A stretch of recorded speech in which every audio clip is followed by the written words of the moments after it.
Let's begin by telling you that tensions escalated in Nigeria's labor negotiations on Wednesday as the Nigeria Labour Congress and Trade Union Congress officially pulled out of talks with the federal government.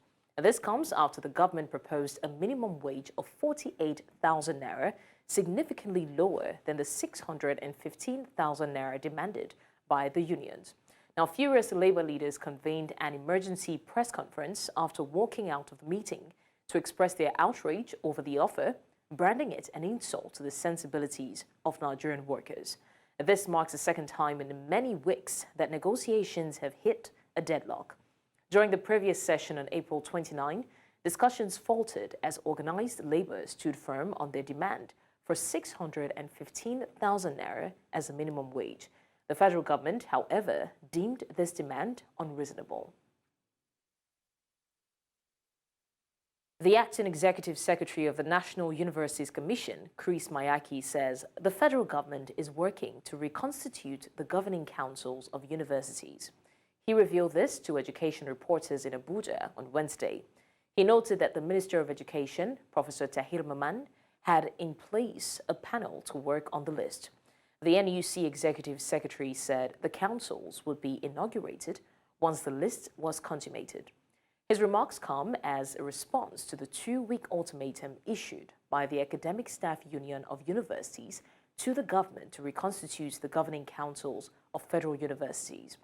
Speaking on the number of universities in the country, the NUC boss said the commission was committed to expanding access to higher education.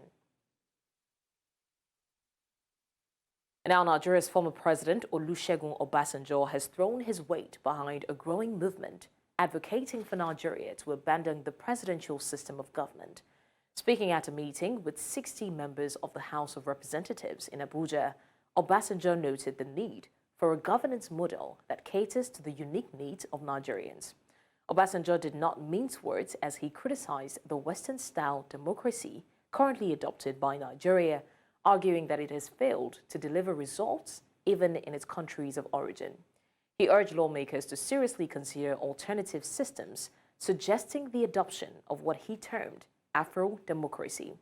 Now, during the meeting, Obasanjo cautioned against overly optimistic expectations, warning that rapid change might not be feasible. This call for reform comes at a critical time in Nigeria's political landscape, with citizens and leaders alike grappling with issues of governance and accountability. A new wave of resignations has hit the Rivers State government, headed by Governor Simealaye Fubara, as 5 more commissioners who are loyal to the Minister of the Federal Capital Territory, Nyesom Wike, have resigned from the governor's cabinet. Those who resigned are Chinedu Mom from the Ministry of Education, Gift Walu from the Ministry of Housing, and Jacobson Mbina from the Ministry of Transport.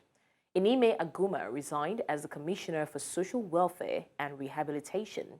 Austin Ben Chioma also resigned as the Commissioner for Environment due to the political crisis befalling Rivers State and other personal reasons. Now, News Central's correspondent Bernard Akede will join us from Rivers State capital Port Harcourt to give us more update. Hello, Bernard. All right, Bernard, if you can hear me, could you kindly give us an update on what you have observed so far?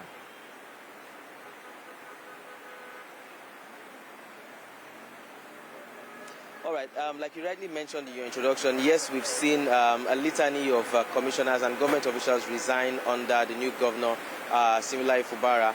And it's just about 2 weeks before his first year in office anniversary.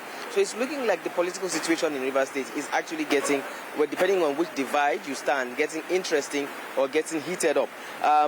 Earlier, I've noticed while we've been here and while we've been observing Rivers State politics lately, just as you mentioned, now we have about 9 commissioners who have resigned. Of those 9, 5 of them are pro-Wike commissioners, and they have quit the Fubara cabinet. Now, besides that, we are also putting 2 and 2 together, and for some people we have spoken to, they're saying that the decision to probe Wike's led government may have been what has led to the resignation of these commissioners that we've seen. I mean, it doesn't necessarily mean that that's the reason why they have resigned, but then it may be related. Also, where we hear that there are certain elder statesmen who have called for former governors Rotimi Amechi and Peter Odili to support Fubara so as to ensure that the state's affairs are being run smoothly and swiftly as well. And then we're also seeing, others who are saying that I beg your pardon, that Amechi should stay clear of the governance in River State, saying that his time has passed and he should let those who are running the helm of affairs now continue to do so. But basically, and as I wrap this up, I'm beginning to see that there seem to be, and this is amongst the people first of all, about 3 groups based on those who we've spoken to. There are those who are pro-Wike, there are those who are pro-Fubara, and there are those who are on the fence, who just want a smooth running of River State. But for the political class, there seem to be 2 factions. There's the pro-Wike faction and the pro-Fubara faction. But in the end, governance should be for the people, and the people just want smooth sailing of the state. All right, Bernard, I would like to know how the people of River State are taking this, because you just mentioned that some people are pro-Wike, some are pro-Fubara, and some just want the smooth running of the state. And I'm sure that a lot of people in River State would want the state to go well, no matter how or who is in power. So how would you say the people of River State are taking this? And would you say that they've gotten to the point where they're used to this whole tussle between both parties, or are they still hoping that something better will come out of it?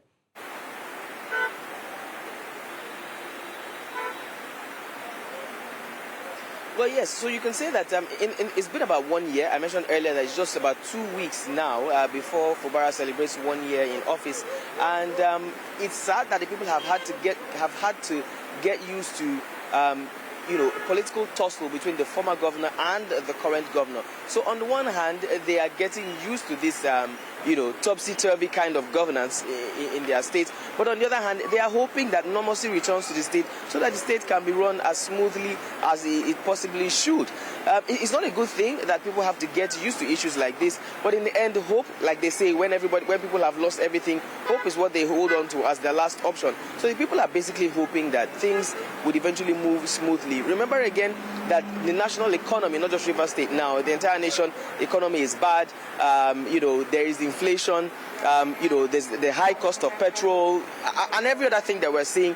Added to that, nobody wants governance issues in their state to make things even worse. So as the people get closer to celebrating 1 year of their governor's seat in office, they clearly are hoping for a clearer picture as to who is running the state and how the state is being run. Is Fubara in charge of affairs, or does Wike still have his hand in the soup that's cooking here in River State? But of course, as the days go on, I beg your pardon, we'll be able to speak to certain political actors who will give us more insight as to what exactly is happening here in River State, particularly in the capital, Port Harcourt. All right, thank you so much, Bernard. I bet it's safe to say that we can join them in hoping, for a smooth running of the state, especially amidst this resignation issues. But thank you so much for giving us the updates, Bernard. And of course, News Central will keep the people updated as well. Thanks for staying with us on the news. We continue now with stories from Nigeria, where the country continues to make progress towards improving the socio-economic conditions and political underrepresentation of women. Now, this discourse, the disparity in political representation between men and women, is one of the world's biggest challenges. News Central's Chidima Ona shares more in this report. United Nations statistics show women's participation in politics in Nigeria has remained at 6.7% in elective and appointive positions, which is far below the global average of 22.5%. From 1999 till date, only 157 women have been elected into the 469-member National Assembly compared to 2,657 men during the same period. These numbers have prompted advocacy groups to raise awareness about the importance of women's voices in decision-making processes. As long as they constitute the majority of our population, and they constitute the majority when it comes to electioneering and other democratic activities, I think it's just fair enough for us to have them in decision-making. Political participation is a vital aspect of achieving gender equality. However, it can only be achieved through adequate education of both genders and initiatives that tackle illiteracy and equip women with the confidence to navigate the political landscape. The percentage of the girl children that are out of school today is quite high. So we must ensure that we educate our children, we get the out of school children back to school so that they are well educated. When they are well educated, they will get good employment. When they are well employed, they will get, good pay.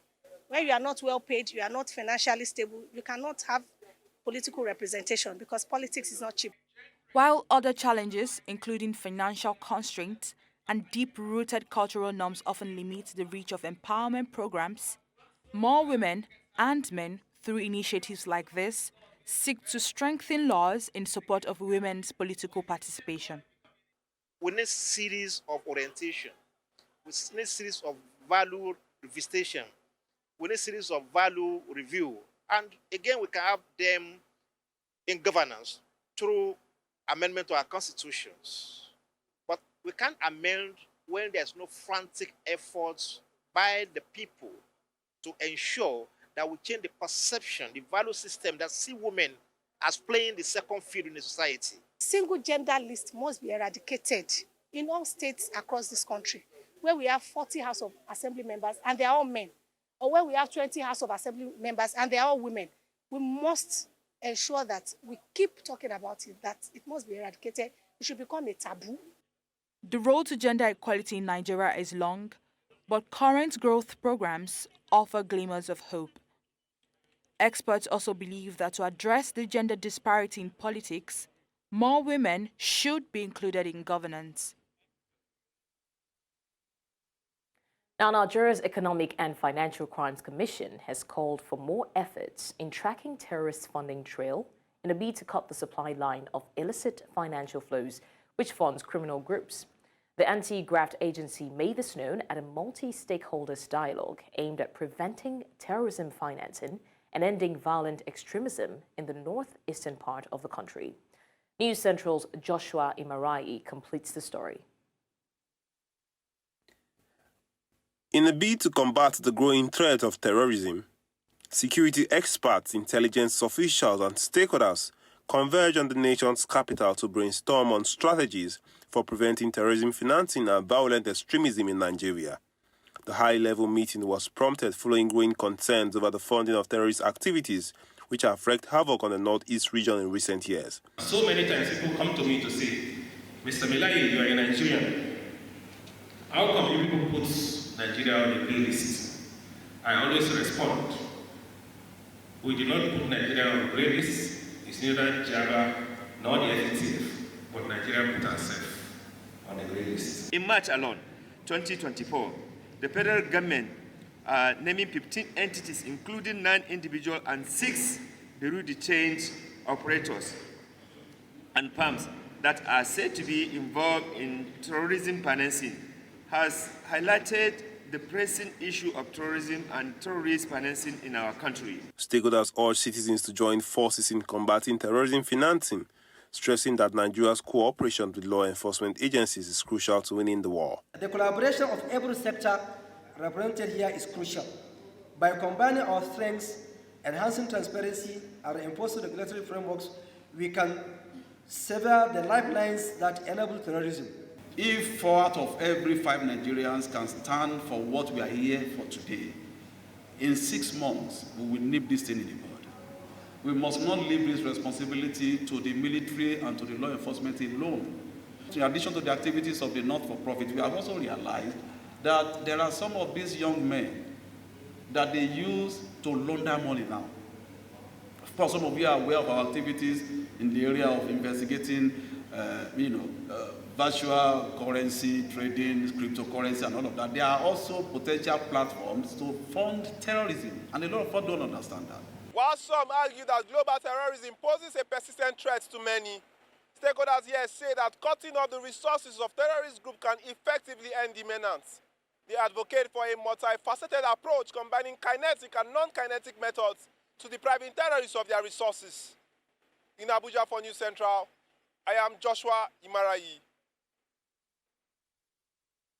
Now, in a bid to curb the level of criminal activities in the state, the Borno State Police Command has paraded 44 suspects for various offences, including robbery, drug trafficking, and recovery of some items. In a surprising twist, though, some of the paraded suspects offered suggestions on how to address the growing problem of crime in the state. News Central's Umoru Kirawa completes the report. Another effort by the police to reduce level of crime in Borno State. The state's police public relations officer, Daso Kenneth, while presenting the suspects to the media, said the arrests were made following a series of intelligence-led operations carried out by the command's tactical teams. The operation is known as Operation Kamdibi Fruta. It is a Kanuri word which means flush out criminals. The operation has yielded a positive result leading to the arrest of suspects, recovery of exhibits, and the increase in risk through surveillance, stop and search, and the constant rate of criminal hideouts. The suspects who were apprehended in different parts of the state are expected to be prosecuted at a competent court of jurisdiction.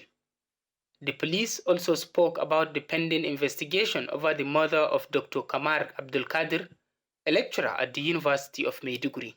Investigation is still ongoing, but like I assured you during our last press brief, once the investigation is being concluded, sometimes investigation takes time, and we won't want to rush into things. So we'll brief you whatever further development we have from it. One of the suspects who was paraded described how antisocial elements use drugs to entice tricycle riders and then steal their belongings while they are asleep. Dalilin zama zuwa irin wannan wajajen ya kamata a ce matasa da yawa ya kasance suna da sana'a akan dalilin irin wannan abun. Another suspect suggested the need for enhanced community policing and increased collaboration between law enforcement agencies and the public. Ke na rasa uwa na rasa uba kuma ina da mata. Ina zama a Abuja da mata na sallah saura kwana uku na zo nan ko gidan hayan da zan zauna a ciki babu. Da na zauna gidan kawuna kuma na ga gidan ya matse. Sai na yi shawara kawai gwanda in je in yi koda wannan aikin mashin din in samu gidan haya in kama mata gida ni kuma in koma in yi aiki na a can. Shine kuma aka kama ni. Allah dai kawai ya ba mu aikin da zamu iya rike kanmu da ita kuma mu rufa ma matan mu asiri.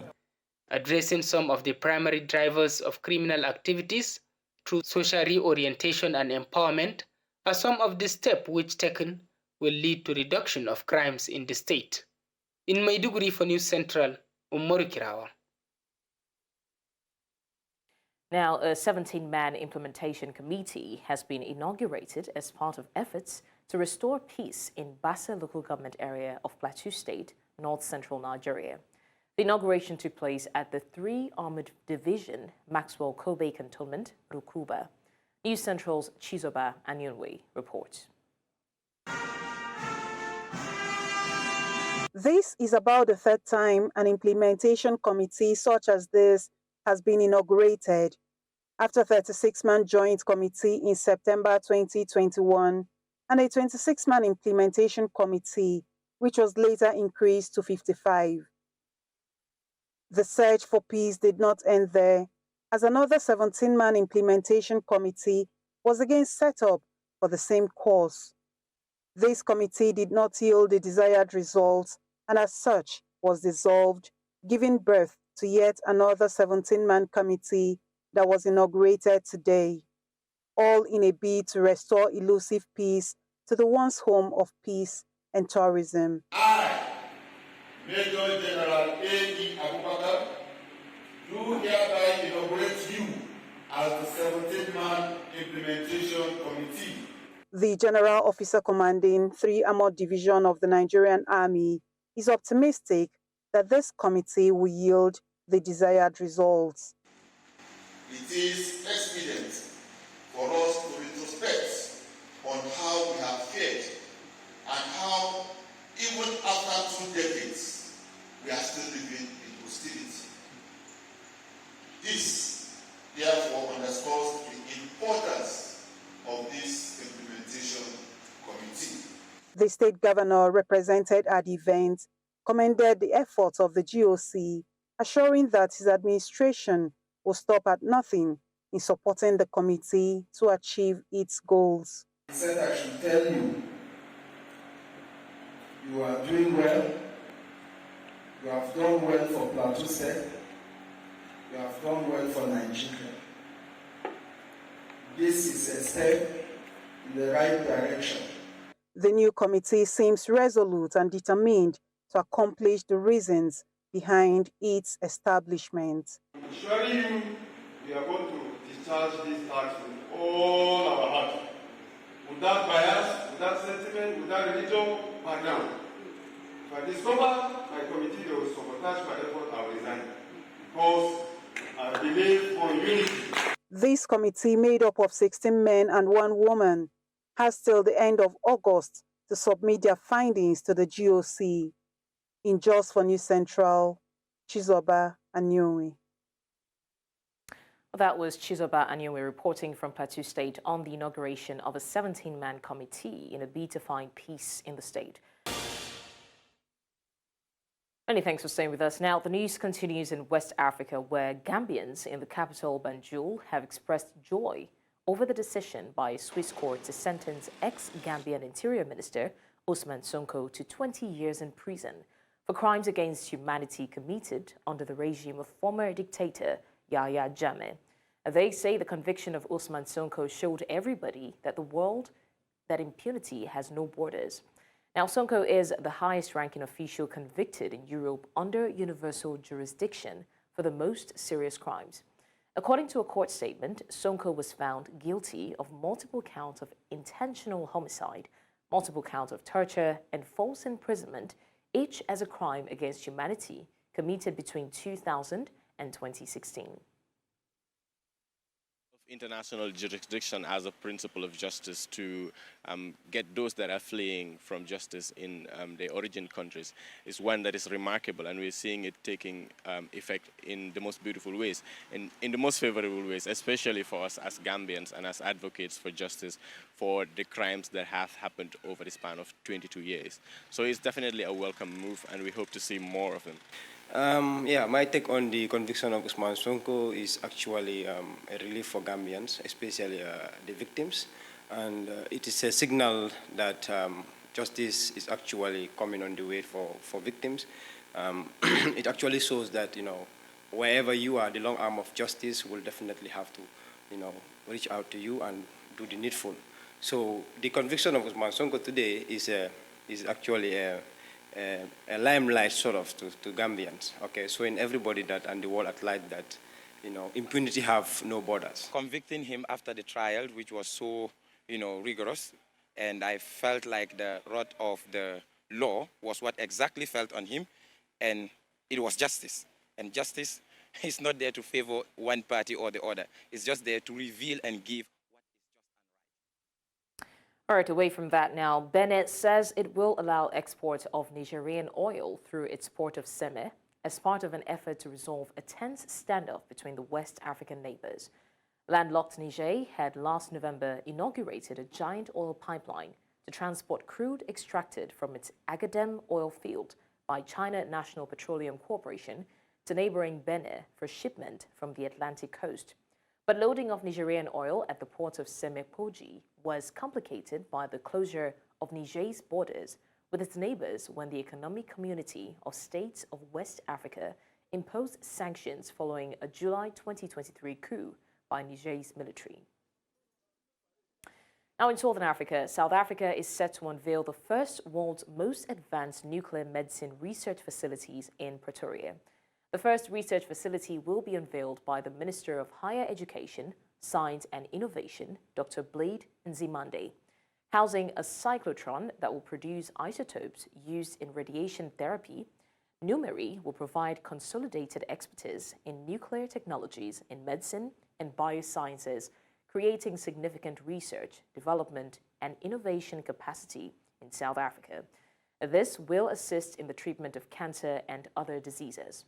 The facility, a one-stop shop offering medical nuclear imaging and theragnostics, is dedicated to drug development and clinical research to benefit not only South Africans, but African and global populations.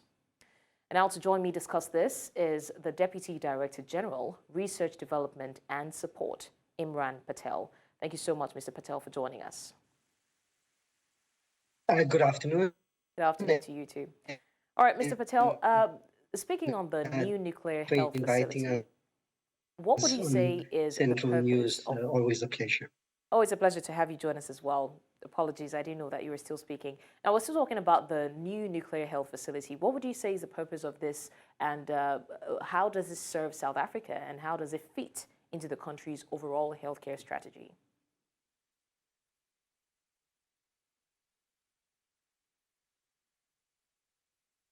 Did you get my question, Mr. Patel?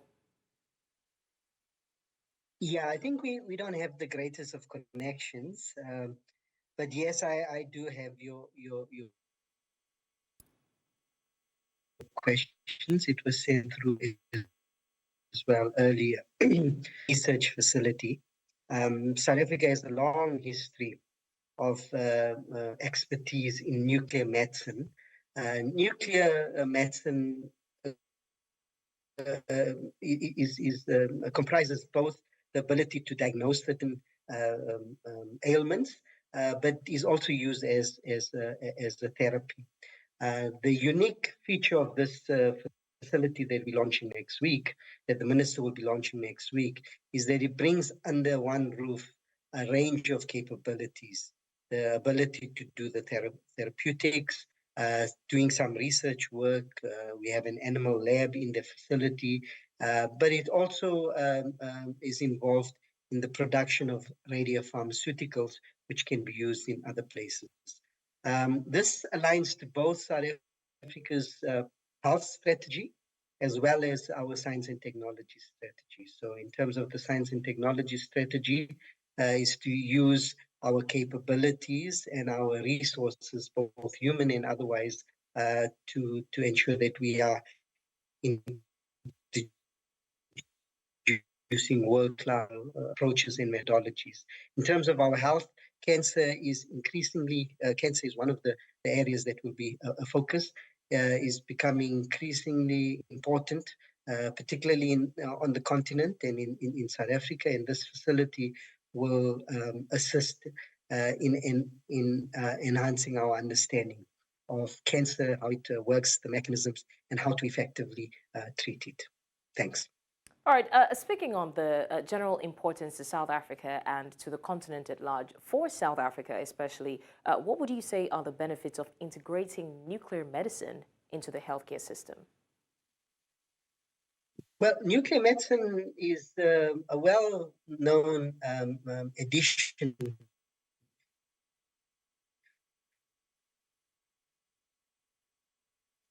Mr. Patel, are you with us? To the series of approaches that are used by healthcare X approaches. Yes, I am. Oh, please go ahead. Like I said, I think we have a very bad connection there. So nuclear technologies are well integrated into the health system globally. I mean, most people are familiar with things like X-rays or different types of scans that you would go under. So nuclear medicine is not unique or new. What is important in this instance is the kind of capabilities that we've managed to put under one facility, and we have some of the most cutting edge PET scanning instruments or nuclear technology now, together with, I mean, it's not just the technologies that's important, it's that we have the technologies together with a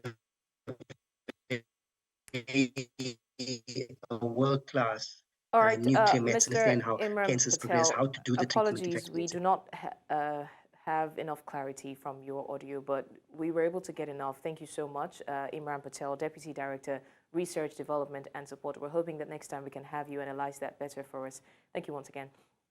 Moving on to more stories now. In North Africa, a Tunisian court on Wednesday ordered 2 journalists to be remanded in custody until the completion of investigations into critical comments, a spokesman for the tribunal said. Now, the tribunal spokesman, Mohamed Zitouna, disclosed that broadcaster Borhan Saiz and political commentator Murad Zaghiri were arrested on Saturday under a decree criminalizing spreading false information, among other charges. Now, he added that Zegidi is being investigated over social media statements last February and a post in support of Mohammed Bougalib, another journalist and critic of President Kais Saied, who has been detained separately. Meanwhile, Saied was arrested on accusations of having harmed President Kais Saied through radio broadcasts and statements online between 2019 and 2022, according to his lawyer, Nizar Ayed. Now, their trial is set to begin on the 22nd of May, according to their lawyers. Thanks for staying with us. And now to World Wrap. Russia has voiced outrage at an effort in the United Nations to create an international day of commemoration of the Srebrenica genocide. Russia's UN ambassador Vasily Nebenzia told the Security Council accused Western backers of the draft resolution, which would be considered in the General Assembly and not the Security Council, where Russia holds veto power, of unnecessarily reopening old wounds of civil war. Bosnian Serb forces captured Srebrenica, a UN-protected enclave, at the time on July 11, 1995, a few months before the end of Bosnia's bloody civil war, which saw approximately 100,000 people killed. Видимо, ему недостаточно одного инструмента для разжигания раздора в БИК господина Шмидта. Важно и разбередить старые раны гражданской войны и поощрить действия части боснийских элит в нарушении Дейтона. На этом фоне вполне логично и оттого еще более аморально выглядят попытки членов НАТО вымороть из страниц истории позорные свидетельства своих бомбардировок бывшей Югославии 1995 и 1999 годов, переложив всю вину на сербов. Наши западные коллеги отказываются обсуждать в Совете Безопасности свои совершенные 25 лет назад преступления, поскольку они, дескать, являются лишь страницей в истории. For humanity, it will be significant that the UN General Assembly adopts a resolution on reflection and commemoration the Srebrenica genocide 1995. This resolution is of the highest importance for spreading the truth and awareness about genocide committed against Bosniaks. It is an important civilizational step forward in the fight for the truth. And now, Hamas Doha-based leader Ismail Haniyeh condemned the actions of the Israeli army, particularly its assault on the southern Gaza city of Rafah. Haniyeh asserted that these actions have thrown the fate of ceasefire negotiations into uncertainty. Haniyeh's remarks come on the heels of Israeli Prime Minister Benjamin Netanyahu's assertion that there is no humanitarian catastrophe in Rafah, despite reports of hundreds of thousands fleeing the city amid heavy fighting. Tensions remain high as both sides engage in a war of words, with the international community closely watching the situation. فإن مراوحة العدو في المكان ومحاولاته المتكررة لقضم موقف فصائل المقاومة ورفض التعاطي مع منهجية المرونة التي أبدتها الحركة خلال الشهور الماضية وإصراره على المضي في احتلال معبر رفح وتوسيع العدوان على رفح وغيرها من المناطق يضع المفاوضات برمتها في مصير مجهول.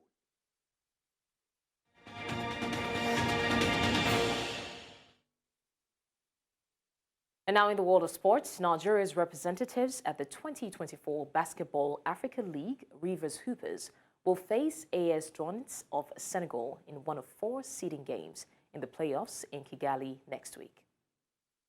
Now, the two teams played against each other twice in the Sahara Conference held last week in Dakar, with each winning one of the ties. Unlike previous formats where teams advanced straight to the knockout stage, the quarterfinals, teams have been paired based on their performance across all 3 conferences in this season's playoffs. The Kingsmen, who won the Sahara Conference, are 3rd in the overall standings behind Kalahari Conference champions FUS Rabat of Morocco in 2nd, and now conference champions Al Ahly of Egypt, who top the overall standings. Now, Remo Stars ladies head coach Wemimo Matthew and Nasarawa Amazons shot stopper Shukurat Bakari have been awarded the coach and player for the month of April. where Mimo guided the Sky Blue Stars ladies in maintaining their top flight status in their debut season in the NWFL Premiership. Bakare pulled up amazing strings of saves for the Lafayette Land ladies as they topped the Group A standings to seal a place in the prestigious NWFL Premiership Super 6 playoffs. The Niger Women Football Awards have been on board since 2018 to celebrate fantastic coaches and players who have had scintillating performances. And now, South Africa's batting coach JP Dumini has acknowledged the challenges faced by the team leading up to the T20 World Cup. With a long hiatus of 4.5 months since their last team training, coupled with new faces and potential debutants, Dumini highlighted the importance of building team spirit and understanding what it means to wear the Proteas jersey. This focus on team culture suggests a conscious effort to bridge the gap created by the long break and integrate new players seamlessly.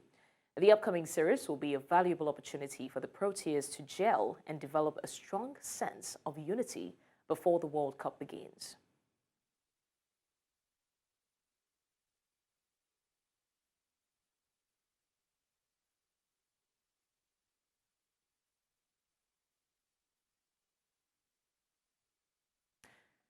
Well, that's it on the news at this hour. But before we go, let's take another look at some of the major stories.